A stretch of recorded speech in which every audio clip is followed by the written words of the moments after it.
अस्सलाम वालेकुम friends, hope you will be fine. ये जो वीडियो है मेरी ख़ास तौर पर एफबीआर के हवाले से है और इसमें मैं ये बताऊंगा कि जो ऑलरेडी जिनके अकाउंट्स बने हुए हैं एफबीआर के अंदर, यानी एफबीआर की वेबसाइट में आप हर साल जो है वो अपना जो टैक्स है वो इंटर करते हैं, अपनी इनकम वगैरह, तो किस तरीके से आप हर साल कर सकते हैं।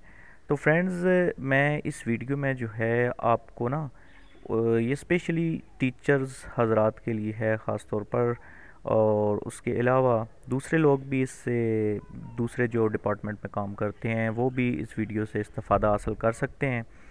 तो ये वीडियो थोड़ी लंबी हो जाएगी, तो क्योंकि मैं बहुत सारे स्टेप्स, जितने स्टेप्स हैं वो बताऊंगा, और मुझे उम्मीद है इस वीडियो को मुकम्मल तौर पर देखने के बाद आप इजीली जो है वो ये जो टैक्स रिटर्न का कंप्लीट प्रोसीजर है वो समझ जाएंगे।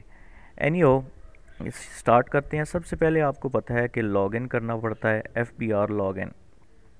तो मैंने तो डायरेक्ट यहाँ पर इसका शॉर्टकट रखा हुआ है, इसका जो कहते हैं वो इसको मैंने स्टोर किया हुआ है, बुक मार्क किया हुआ है। सिंपल इज़ दैट कि आप इसमें डायरेक्टली भी लॉगिन हो सकते हैं कि यहाँ पर एफ बी आर, यहाँ पर एफ बी आर लॉगिन करके ना तो आप हो सकते हैं। यहाँ तक तो मुझे पता है कि आपको कोई इतनी दुश्वारी का सामना नहीं करना पड़ेगा। तो ऑलरेडी रजिस्टर्ड हैं एक साहब, मैं उनका यहाँ पर जो है वो टेक्स्ट इंटर करने लगा हूँ। सबसे पहले मुझे उनका आईडी कार्ड नंबर यहाँ पर डालना होगा, 37 105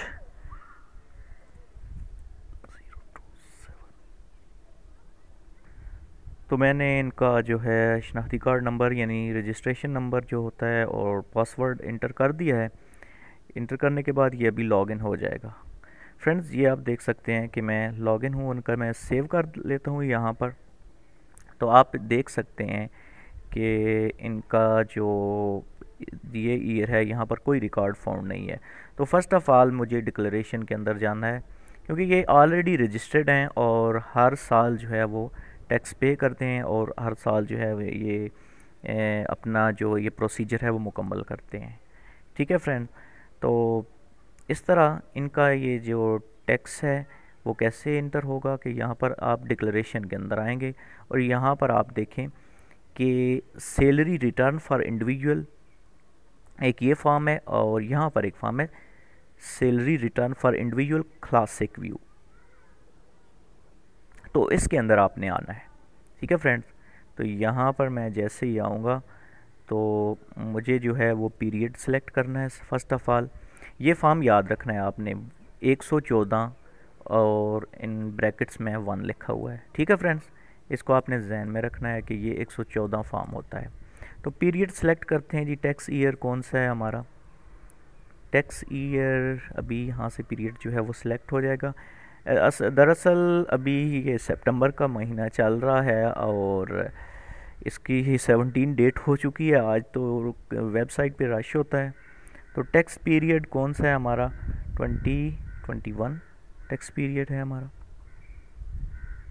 तो ये कह रहा है 1 जुलाई से 30 जुलाई 21, ये जो कह रहा है। तो सिलेक्ट कर लेता हूँ मैं period as another transaction already been completed. Friends, ये जो है ना इसलिए नहीं हो रही, यहाँ पर इसने नहीं दिया कि मेरा जो मैंने फॉर्म जो है इनका ऑलरेडी डाउनलोड किया, ऑलरेडी मैंने वो वहाँ पे रखा हुआ है फॉर्म।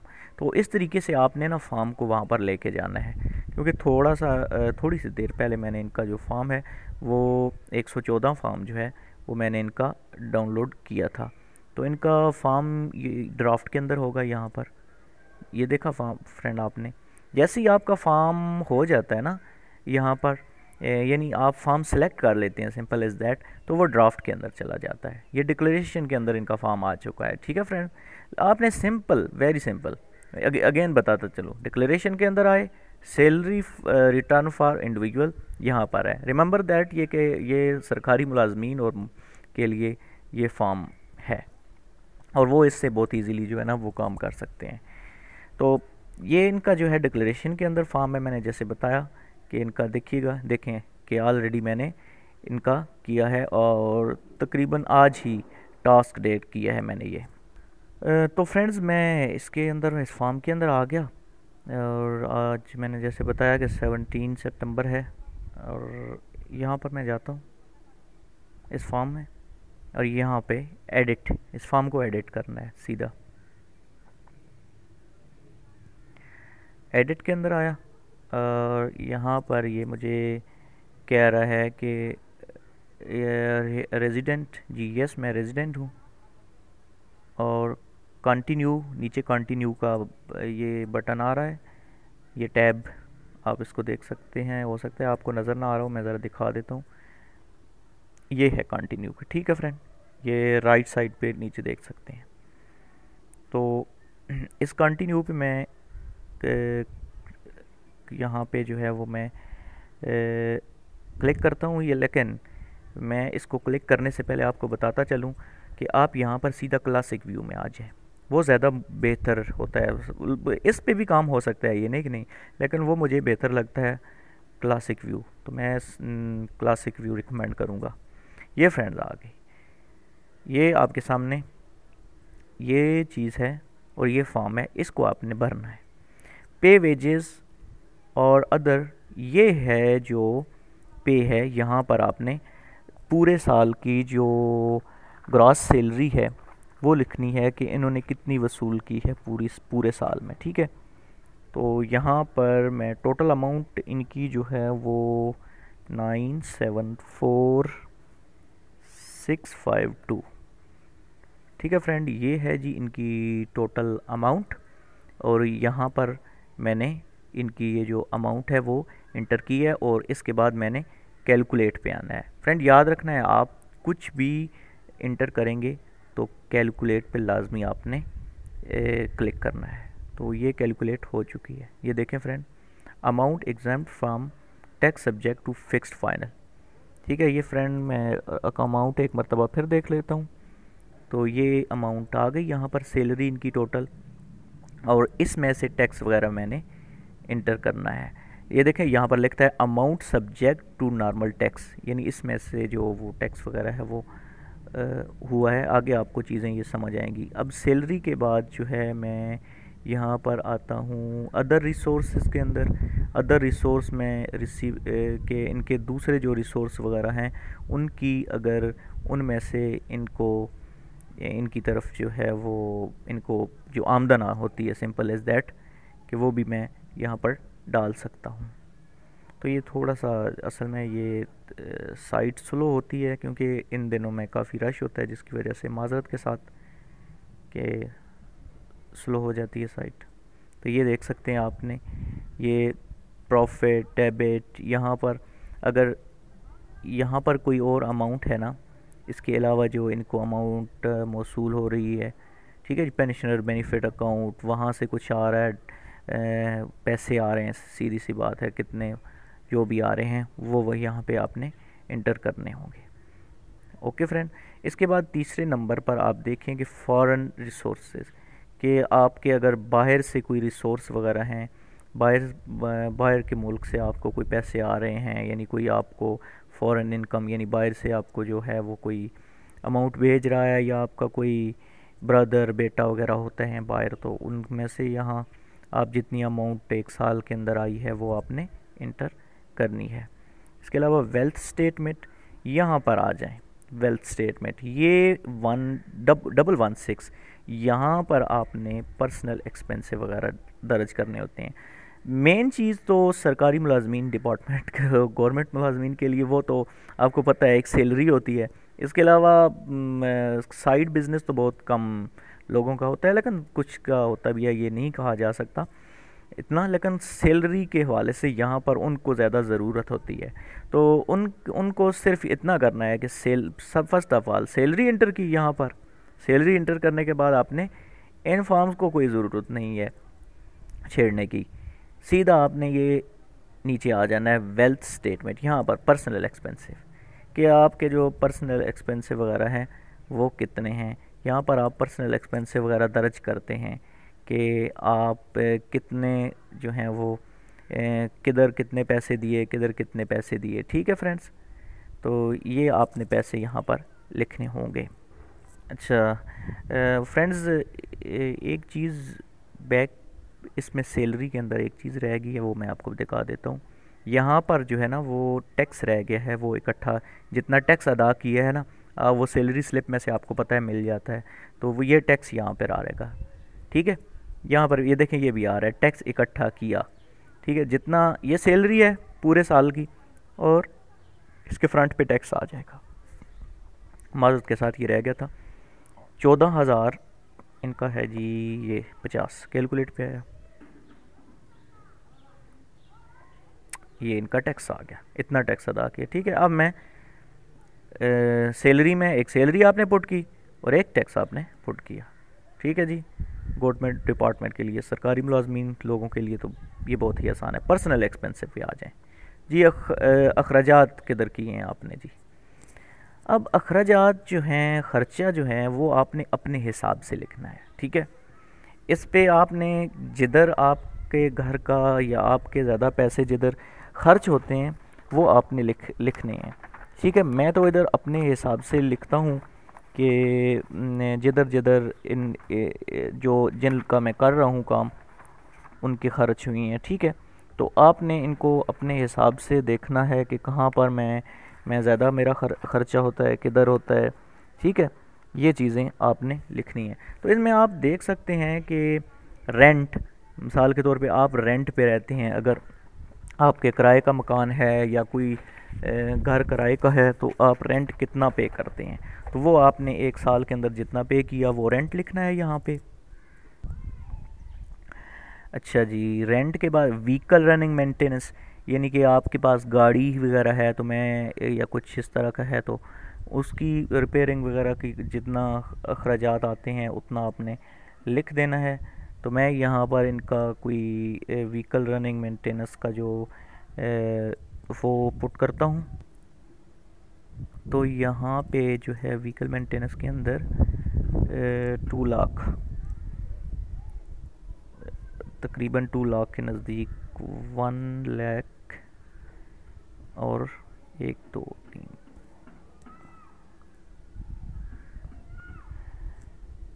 ये 1,90,000 हो गया। 190,000 करना है, 190,000 ये हो गया आई थिंक, और कैलकुलेट पे आया पता चल जाएगा, ठीक है फ्रेंड। 1,90,000 ये इनका ये आ गया। और ट्रैवलिंग पे कितना ख़र्चा होता है कि आप, मैं देखता हूँ कि इनका ट्रैवलिंग पे कितना आ रहा है अखराजात। 60,000 पूरे साल का तकरीबन 60, और 3 ज़ीरो लग गए यहाँ पर। और आगे इलेक्ट्रिसिटी बिल इनका कितना है, एक साल का जो बिल बना, तो इनका जो बिल था वो बिजली का बिल, इलेक्ट्रिसिटी का बिल 40,072, 40,000 और कुछ रुपए। और वाटर, पानी के अखराजात, आप पानी वगैरह के वो बिल, तो वो इनका कोई नहीं है। गैस के अखराजात इनके 25,000 अब मैं कैलकुलेट कर देता हूँ ताकि ये सेव हो जाए सारी अमाउंट। इसके बाद टेलीफोन का बिल, यानी टेलीफोन वगैरह यानी मोबाइल वगैरह का कर दें आप तो 20,000 कर देते हैं। उसके बाद सिक्योरिटी एश्योरेंस वगैरह वो अगर है तो उसके बाद मेडिकल के आपके बीमारी पे या किसी भी अखराजात वगैरह होते हैं, तो मैं इनके तकरीबन इनका मैंने बताया था कि 350,000 यानी कि काफ़ी अपना हर बंदे का होता है ये अखराजात किस तरीके से, कोई किस तरह एजुकेशनल कि आपके कोई पढ़ने के अखराजात किसी के वगैरह, या कोई एडमिशन वगैरह भेजा है किसी का, तो उसका जो है वो एजुकेशनल के अंदर 10,000 कर देता हूँ यहाँ पे मैं वैसे।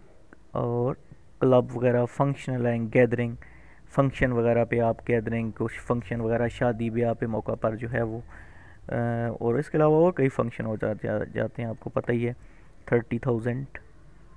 और यहाँ पर फ्रेंड यहाँ पर आप बोरिंग महसूस कर रहे हैं तो माज़रत के साथ, क्योंकि ये काम ही इस तरह का है कि यहाँ पर मैं एक तरफ मेरा ध्यान काम का इधर भी है, वीडियो पे भी है, और साथ में मैं आपको बता रहा हूँ और इनके काम पे भी है। तो ज़कात एंड डोनेशन, यानी ज़कात वगैरह आपने कितनी दी है, तो 40,000 इनकी ज़कात। और इसके बाद अदर पर्सनल एक्सपेंसिव, इसके अलावा जो पर्सनल एक्सपेंसिव हैं वो कितने हैं। अच्छा, आपको ये मैं बताता चलूँ कि जो अमाउंट आप डाल चुके होते हैं वो तो आपको पता है कि इतनी हो चुकी है, यानी अभी जो है मुझे पता चल जाएगा, जैसे ही कैलकुलेट पे मैंने किया तो ये अभी कैलकुलेट करके बता देगा कि आपने जो है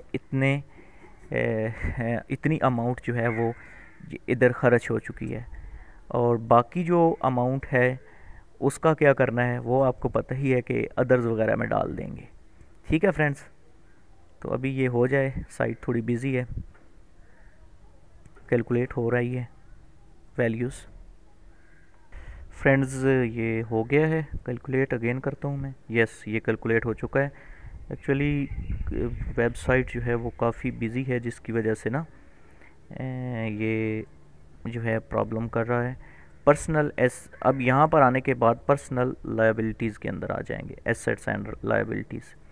यहाँ पर आपने जो है वो इंपोर्ट प्रीवियस रिटर्न्स आपने ले लेने हैं यहाँ से। ऑलरेडी इंपोर्टेड कह रहा है कि ऑलरेडी इंपोर्टेड नहीं हो रहे, तो उसको छोड़ देते हैं। यहाँ पर रिकन्सिलिएशन अमाउंट, ये बड़ा इम्पोर्टेंट चीज़ है, ये बहुत इम्पोर्टेंट चीज़ है। और रिमेंबर दैट कि रिकन्सिलियर्ड अमाउंट जो होती है वो आपकी जब तक ज़ीरो नहीं होगी, ये आप देख सकते हैं यहाँ पर 750 है, ठीक है, 750,000। तो जब तक ये ज़ीरो नहीं होगी उस वक़्त तक ये मैं अपना जो फॉर्म है ये सेंड नहीं कर सकता। तो फ्रेंड्स इसको ज़ीरो करना है हर सूरत। तो मैं ये दूसरे फॉर्म चेक कर रहा हूँ यहाँ पर, लेकिन इन फॉर्म से आपका कोई मकसद नहीं है, दूसरे फॉर्म से कोई लेना देना नहीं है। तो मैं इसको अभी आपको मज़ीद चीज़ें बताता हूँ कि किस तरीके से आपने जो है ये पैसे मुकम्मल तौर पर यहाँ पर जो है वो ओके करने हैं ताकि ये ज़ीरो हो जाए। यहाँ पर मैं इंपोर्ट करता हूँ नेट एसेट करंट ईयर, तो data already exist, delete and return. ठीक है जी, नेट एसेट करंट ईयर के कह रहा है कि आपने डाल दी हैं, अब दोबारा आप नहीं डाल सकते। यहाँ पर आपने income declared as subject to the, यहाँ पर आपने टोटल इनकम लिखनी है इस जगह पे। ये फ्रेंड आपने याद रखना है, जो टोटल इनकम है वो इधर आएगी। टोटल इनकम क्या थी, वो इनकम थी इनकी 974,652। अब कैलकुलेट पे आया, अब देखेगा कि इस पे फ़र्क पड़ेगा, ये अनरिकन्सिल्ड अमाउंट जो है, अनरिकन्साइल्ड अमाउंट जो है इस पे देखना फ़र्क पड़ेगा। ये देखें कि माइनस में चला गया है फ्रेंड्स। ठीक है फ्रेंड्स, ये माइनस में चला गया है तो इसका मतलब है कि पैसे जो हैं हमारे बढ़ गए हैं। तो इसको जो है वो आपने ज़ीरो पे लेके आना है। जब ये ज़ीरो पे हो जाएगा तो उस वक्त जो है आप इसको फॉर्म को सबमिट करने की पोजीशन में होंगे। तो फ्रेंड्स हुआ क्या कि 7,65,000 हमारा आउटफ्लो है, पर्सनल एक्सपेंसेस जो हैं हमारे वो 7,65,000 हैं। ठीक है, ये इतने हुई हैं, जबकि हमारी जो टोटल इनकम है वो 974,000 और कुछ है।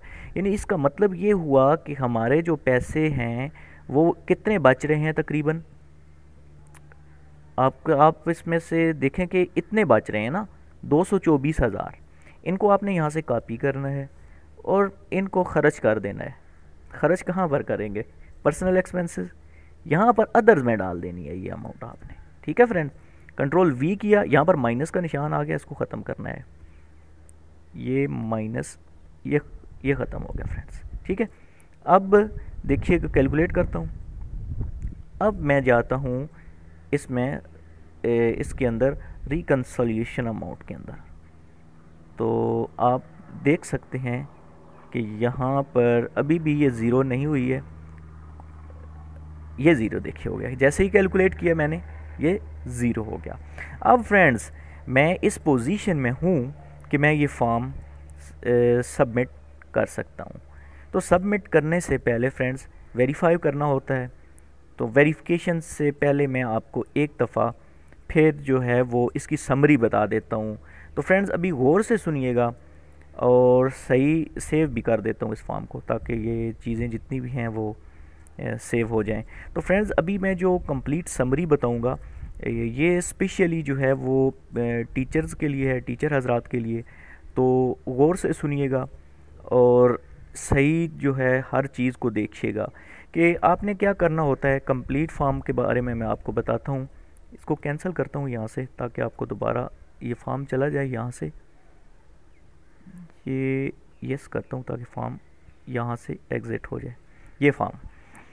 अच्छा फ्रेंड्स क्या किया हमने लास्ट टाइम, आप गौर से देखिएगा और इंशाल्लाह मुझे उम्मीद है आपको किसी तरह का कोई प्रॉब्लम नहीं होगा और आप वेरी इजीली ये काम कर लेंगे। फर्स्ट ऑफ ऑल हम यहाँ पर डिक्लेरेशन पे इस पे आए, एसेट डिक्लेरेशन पे, एसेट डिक्लेरेशन के अंदर आए। ठीक है फ्रेंड, सॉरी डिक्लेरेशन के अंदर आए। डिक्लेरेशन में से इस फॉर्म को salary return for individual classic view, इस फॉर्म को हमने क्लिक किया और क्लिक करने के बाद जो है हमने वहाँ पर ईयर डाला। ठीक है, ईयर डाला था तो ये फॉर्म यहाँ पे आ गया था। ठीक है, इस फॉर्म यहाँ पे आने के बाद इस पे हमने क्लिक किया। जैसे क्लिक किया ये सिलेक्ट हुआ और एडिट पे आ गए। जैसे ही हम एडिट पे आ गए तो हमसे ये पूछ रहा है कि आप किस व्यू में जाना चाहेंगे। आप सीधा सीधा यहाँ पर क्लासिक व्यू के अंदर ऊपर क्लिक कर लेंगे कि मैं क्लासिक व्यू में आना चाहता हूँ। तो क्लासिक व्यू के अंदर फर्स्ट ऑफ ऑल आपने यहाँ पर सैलरी डालनी होती है, यहाँ पर टोटल सैलरी। ठीक है, आपने पूरे साल में कितने पैसे लिए हैं, कितनी सैलरी ली है, ये हो गई यहाँ पर। और इसका ये देख लें कि पे वेजेस और अदर, ये जो है ना इसकी सीध में आना चाहिए। और जो टैक्स है, जितना आपने टैक्स दिया होता है वो आपने यहाँ पे डालना होता है, सारा जमा करके पूरे साल का कैलकुलेट करते हैं। इसके बाद आपका काम यहाँ पर हो जाता है ख़त्म। यहाँ पर ख़त्म होने के बाद जो है आपने क्या करना है कि आपने सीधा सीधा जो है किसके अंदर, टैक्स रिडक्शन और टैक्स एडजस्टमेंट के अंदर, यहाँ पर भी मैं आके एक दो चीज़ें आपको बताऊँगा। अभी इसको फ़िलहाल रहने देता हूँ। यहाँ पर आकर पर्सनल एक्सपेंसिव में आ जाना है। ठीक है, सीधा सीधा आप जब पर्सनल एक्सपेंसिव के अंदर आएंगे तो यहाँ पर आपने जो जो अखराजात किए होते हैं, जो जो खर्चा किया होता है वो लिखना होता है। और अदर का जो ऑप्शन है ना, ये अदर का जो खाना है, ये बॉक्स, इसको खाली छोड़ देना है। क्योंकि जो हमारी अमाउंट बचती है ना वो हम अदर में डाल देते हैं। क्योंकि आपको पता है अदर्स को डिफेंड करना भी बाद में इजीली हो जाता है कि यार कि अदर के दूसरे अखराजात वगैरह होते हैं, हाउस होल्ड एक्सपेंसिव वगैरह। तो अदर्स में आपने बाकी रकम कुछ इधर पूरी करनी है जो आपने लगाई होती है, और फिर अदर के लिए बाकी कुछ रहने देनी है। तकरीबन मैंने जैसे इनका तकरीबन 9 लाख कितना बना था और मैं से 2,24,000 जो था वो रह गया था, ये बाद में पाया था। फिर आपने रिकन्सिलिएशन अमाउंट में आना है। रिकन्सिलिएशन अमाउंट में जब आएंगे तो उसके अंदर ये एक खाना है, ये income declare as per return, इसमें आपने टोटल सैलरी डालनी है। ठीक है फ्रेंड, यानी सैलरी हमने दो जगह पे डालनी होती है, एक शुरू में जो है इस फॉर्म के अंदर सैलरी वाले में, और एक इस फॉर्म में इस लाइन पे, income declared as per return for the year subject to the normal tax, इसमें। तो इसके अंदर डालने के बाद जब आप कैलकुलेट करते हैं तो पर्सनल एक्सपेंसिव आपके यहाँ पे आ जाते हैं और रिकन्सिलाइड अमाउंट जो होती है वो यहाँ पर भी आ जाती है। ये जो अनरिकन्साइल्ड अमाउंट होती है ये आपकी माइनस में हो तो आप इसको यहाँ से कॉपी करके पर्सनल एक्सपेंसिव में अदर्स के खाने में डाल दें। ठीक है, प्लस में हो तो समझें कि आपने जो पर्सनल एक्सपेंसेस किए हैं वो अपनी इनकम से ज़्यादा कर दिए हैं, ठीक है, उनको कम कीजिए। तो मुझे उम्मीद है आपको ये चीज़ें समझ आई होंगी फ्रेंड्स। तो फ्रेंड्स ये कंप्लीट करने के बाद ये स्पेशली बात जो है मैं टीचर हजरात को बताता चलूँ कि आपने यहाँ इस टैब को ओपन करना है, टैक्स चार्जेबल, ये बंद होगा। तो आपने इस टैब को जैसे ओपन करेंगे टैक्स चार्जेबल पेमेंट, तो आपने टैक्स रिडक्शन पे आ जाना है। इसमें थोड़ी सी आपको गुंजाइश मिलती है टैक्स रिडक्शन के अंदर। तो अगर ये ना भी करें तो कोई इतना मसला नहीं, लेकिन कर दें तो ज़्यादा अच्छा है। Tax reduction for full time teacher, ये टीचर्स, रिसर्चर्स और मेडिकल प्रोफेशंस, जो मेडिकल प्रोफेशंस के लिए रिलेटेड लोग हैं, उनको ये कुछ जो है वो कंसेशन देते हैं, सिंपल एज दैट, उनका टैक्स रिड्यूस कर देते हैं यहाँ से। तो मैंने कितना टैक्स दिया है उनका लिखता हूँ अभी। इन्होंने टैक्स दिया है 14, यहाँ पर 14,050, ठीक है जी। और कैलकुलेट यहाँ पर होगा, ये कैलकुलेट आ गया। तो जैसे ही मैंने कैलकुलेट किया तो ये यहाँ पर लिखा हुआ आ गया। इससे ये होता है कि जो बताना पड़ता है कि मैं एक टीचर हूँ और टैक्स रिड्यूस, देखें कितना मैंने टैक्स लिखा था 14,000 और रिड्यूस कितना हुआ, टैक्स रिड्यूस ये आप देख सकते हैं जी, टैक्स रिडक्टेड, ठीक है, कितना रिडक्ट हुआ, 4,508 रुपये, ठीक है फ्रेंड, ये जो है रिडक्ट हो जाता है फ्रेंड्स। तो अब कंप्लीट हो चुका है जी हमारा प्रोसेस और हमने वेरिफिकेशन करनी है। वेरिफिकेशन के लिए मैं यहाँ पे आया और पिन मैंने डालनी है यहाँ पर। पिन जो कि एक पिन होती है, आपको ये पता ही होगा, जब आपने अकाउंट बनाया होगा तो एक पिन आती है। तो मैंने ये पिन जो है मैंने डाल दी है यहाँ पर। अगर पिन आप नई भी ले सकते हैं, अगर आपको पिन लेने का नहीं तरीका पता तो वो भी मैं आपको बता देता हूँ। अभी यहाँ पर मैं चेक करता हूँ वेरीफाई हुई है या नहीं हुई है। कोड वेरीफाइड सक्सेसफुली, जी इनका कोड वेरीफाई सक्सेसफुली हो चुका है और अब मैं इसको सबमिट कर सकता हूँ। तो सबमिशन के लिए सीधा सीधा यहाँ पर आना है आपने सबमिट के बटन पर और यहाँ पर यस कर देना है।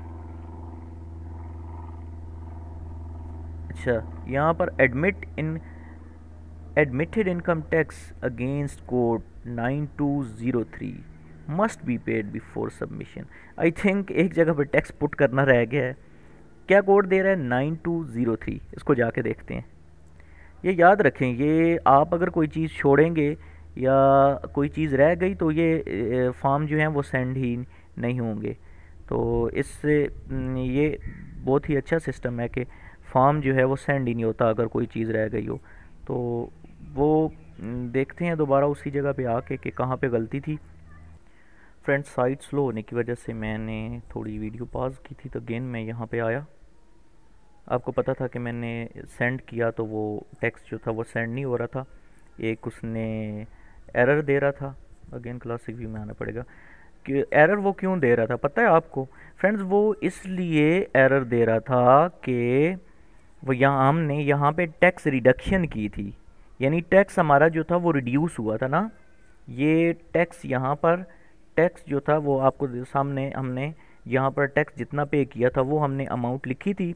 जब वो अमाउंट लिखी तो एडजस्ट करना है आप टैक्स को, ठीक है फ्रेंड। तो मेरे टैक्स में हमने एडजस्ट नहीं किया, ठीक है। ये अगर आप ना भी करें तो मसला कोई नहीं है, लेकिन कर दें तो बेहतर है अगर आप टीचर हैं तो। ये जो है एडजस्टेबल टैक्स यहाँ पे आया, और कितना एडजस्टेबल टैक्स है जी, यहाँ पर टैक्स एडजस्ट हो जाएगा। यहाँ पर हमने जो है वो salary of employ tax collected, ये जो सैलरी ऑफ एम्प्लॉयज़ का 149, यहाँ पर जो टैक्स कलेक्टेड है वो हमारा कितना है, वो हमसे इन्होंने कलेक्ट किया है जी 14,050, ये टैक्स कलेक्ट हुआ है, ठीक है जी, ये टैक्स कलेक्ट हुआ है। अब अगेन मैं आता हूँ वहाँ उसी फॉर्म की तरफ आते हैं, उसमें कोई चेंज हुई है टैक्स रिड्यूस्ड में तो कोई चेंज नहीं हुई। अब सेंड करने की कोई सबमिट करते हैं फॉर्म को, हो जाता है या नहीं। It has been send friend देखा हमने किस तरीके के साथ एक कंप्लीट प्रोसेस किया। मुझे उम्मीद है आपको ये वीडियो अच्छी लगी होगी। और हाँ, एक चीज़ जो रह गई थी वो पिन थी। वो पिन में आपको ये चेंज पिन यहाँ से, अगर आप समझे ना कि पिन लग नहीं रही, तो यहाँ पर आप इधर क्लिक करें चेंज पिन पे, न्यू पिन आप लिखें यहाँ पर, जो भी 1 2 3, नीचे भी 1 2 3 ओके कर दें, तो आप 1 2 3 पिन वहाँ पे लगाएंगे तो वो हो जाएगा। तो फ्रेंड्स, अभी आप ड्राफ्ट में देखें तो इनका कोई भी नहीं है, ड्राफ्ट में इनका नहीं है, तो रजिस्ट्रेशन हो चुकी है इनकी। और अभी जो है इनके जो फॉर्म्स वगैरह हैं वो हमने डाउनलोड करने हैं, जो फॉर्म्स इनके इस ईयर के फॉर्म्स हैं। ठीक है फ्रेंड्स, तो ये फॉर्म्स मैं डाउनलोड करता हूँ इनके भी। तो फॉर्म डाउनलोड करने के लिए आपने आ जाना है कंप्लीटेड टास्क के अंदर। कंप्लीटेड टास्क में डिक्लेरेशन हमने की है, यानी डिक्लेरेशन में आना है, और यहाँ पर आपको फॉर्म मिलेगा। ये है सबसे ऊपर वाला 2021। ठीक है फ्रेंड्स, ये सबमिट हो चुका है। इस पर मैंने क्लिक किया और व्यू पे आया। जैसे ही व्यू पे आया तो ये क्लासिक व्यू में जाता हूँ, इस फॉर्म को देखता हूँ। ये हमारा फॉर्म था कंप्लीट, और इसको यहाँ से जो है आपने प्रिंट कर लेना है यहाँ पर। ठीक है फ्रेंड, यहाँ पे व्यू पे आके प्रिंट पे जाएंगे आप, और ये डाउनलोड हो चुका है। ठीक है, नीचे आप देख सकते हैं ये कंप्लीट जो है, ये देखें कि आपको डाउनलोड हो चुका है फ्रेंड्स। तो इसको मैं ओपन करके देखता हूँ पीडीएफ के थ्रू के कंप्लीट आया है, कितने फॉर्म्स हैं और इसमें क्या क्या इन्फॉर्मेशन है। फ्रेंड, ये 2021 जो अभी रिकॉर्ड मैंने पुट किया था वो सारे का सारा यहाँ आ चुका है, जितना मैंने किया था वो ओके आ चुका है। और हम 2021 में जो है वो ये फॉर्म सबमिट करने में कामयाब हो चुके हैं। तो जितने टीचर हजरात हैं उनके लिए मेरी रिक्वेस्ट है, गुजारिश है कि इस तरीके से आप जो है ये काम कर सकते हैं। एनी और फिर भी अगर कोई आपको प्रॉब्लम आ रहा है, कोई मसला आ रहा है, तो आप जो है वो नीचे कमेंट सेक्शन में आप जो है वो मुझे बता सकते हैं। नहीं तो मैं अपना आपको फ़ोन नंबर भी दे देता हूँ, फिर भी आपको अगर कोई मसला है तो मुझसे आप डायरेक्ट पूछ सकते हैं कि मैं वो अमाउंट, ये मसला आ रहा है, वो मसला आ रहा है। तो मैं यहाँ पर अपना नोट पैड खोल के ना उसके फ़ोन नंबर भी अपना लिख देता हूँ। तो आपको अगर ये वीडियो अच्छी लगी है तो काइंडली इस चैनल को सब्सक्राइब कीजिएगा। बहुत बहुत शुक्रिया फ्रेंड, सब्सक्राइब करना ना भूलिएगा चैनल को। मैं नंबर लिख देता हूँ 030250627115। तो फ्रेंड्स, इस नंबर पर मुझसे रब्ता करके आप कोई मसला हो तो पूछ सकते हैं। तो थैंक यू वेरी मच।